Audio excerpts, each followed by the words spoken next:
आदरणीय सभापति जी, कांग्रेस ने संविधान और आरक्षण पर भी हमेशा झूठ बोला है। आज मैं 140 करोड़ देशवासियों के सामने सच्चाई रखना चाहता हूं, बड़ी नम्रता पूर्वक रखना चाहता हूं। देशवासियों ने भी इस सत्य को जानना बहुत जरूरी है। आदरणीय सभापति जी, आपातकाल इमरजेंसी का 50वां वर्ष है।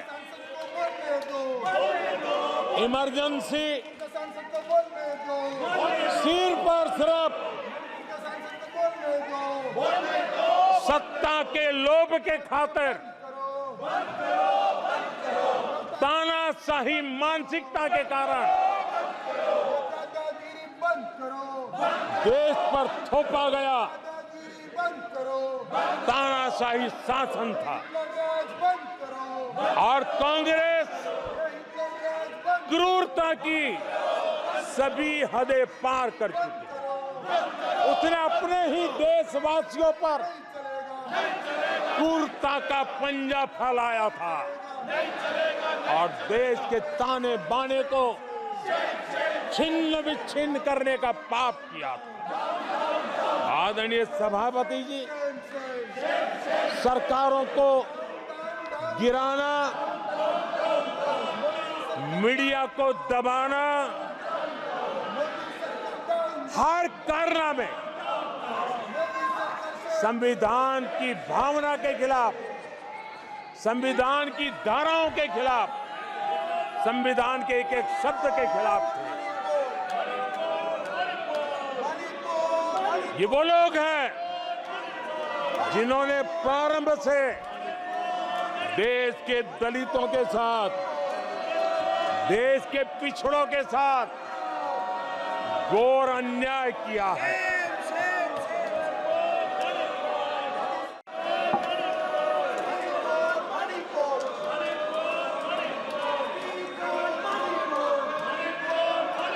आदरणीय सभापति जी,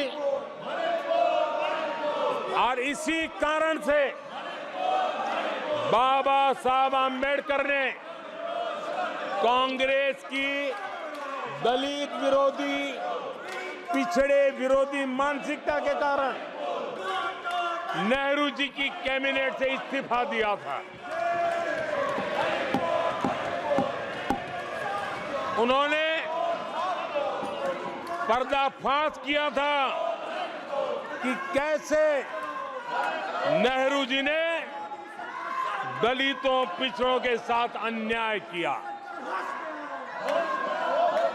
और बाबा साहब आम्बेडकर ने कैबिनेट से इस्तीफा देते समय जो कारण बताए थे, वो कारण इनके चरित्र को दर्शाते हैं।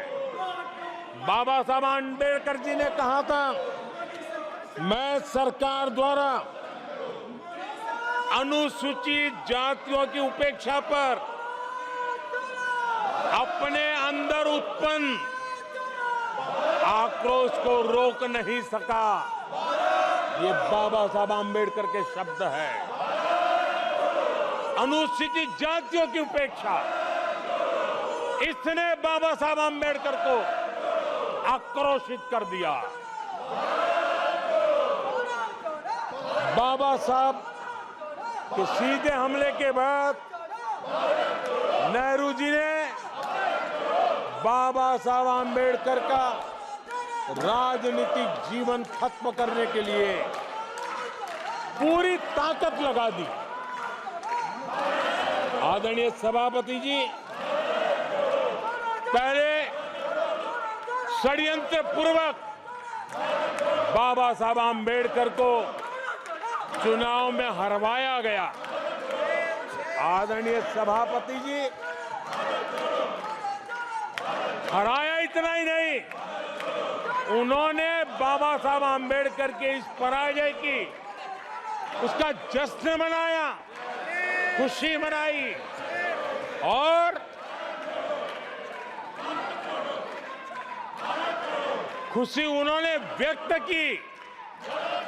आदरणीय सभापति जी, एक पत्र में ये लिखित है इस खुशी का। आदरणीय सभापति जी, बाबा साहब की तरह ही दलित नेता बाबू जगजीवन राम जी को भी उनका हक नहीं दिया गया। इमरजेंसी के बाद जगजीवन राम जी का पीएम बनने की संभावना थी। इंदिरा गांधी जी ने पक्का किया कि जगजीवन राम जी किसी भी हालत में पीएम न बने, और एक किताब में लिखा गया है कि किसी भी कीमत पर जगजीवन राम प्रधानमंत्री नहीं बनने चाहिए। अगर बन गए तो वो हटेंगे नहीं जिंदगी पर। ये इंदिरा जी गांधी का कोट उस किताब में है। कांग्रेस ने चौधरी चरण सिंह जी के साथ भी यही व्यवहार किया, उनको भी नहीं छोड़ा था। पिछड़ों के नेता कांग्रेस पार्टी के अध्यक्ष बिहार के सपूत सीताराम केसरी के साथ भी अपमानित व्यवहार करने का पाप इसी कांग्रेस ने किया। आदरणीय सभापति जी, कांग्रेस पार्टी प्रारंभ से ही आरक्षण की घोर विरोधी रही है। नेहरू जी ने तो मुख्यमंत्रियों को चिट्ठी लिख करके साफ साफ शब्दों में आरक्षण का विरोध किया था। कांग्रेस के एक प्रधानमंत्री श्रीमती इंदिरा गांधी जी ने मंडल कमीशन का रिपोर्ट ठंडे बक्से में सालों तक दबाए रखा था। कांग्रेस पार्टी के तीसरे प्रधानमंत्री एक श्रीमान राजीव गांधी, और जब विपक्ष में थे उनका सबसे लंबा भाषण आरक्षण के खिलाफ था। वो आज भी संसद के रिकॉर्ड में उपलब्ध है।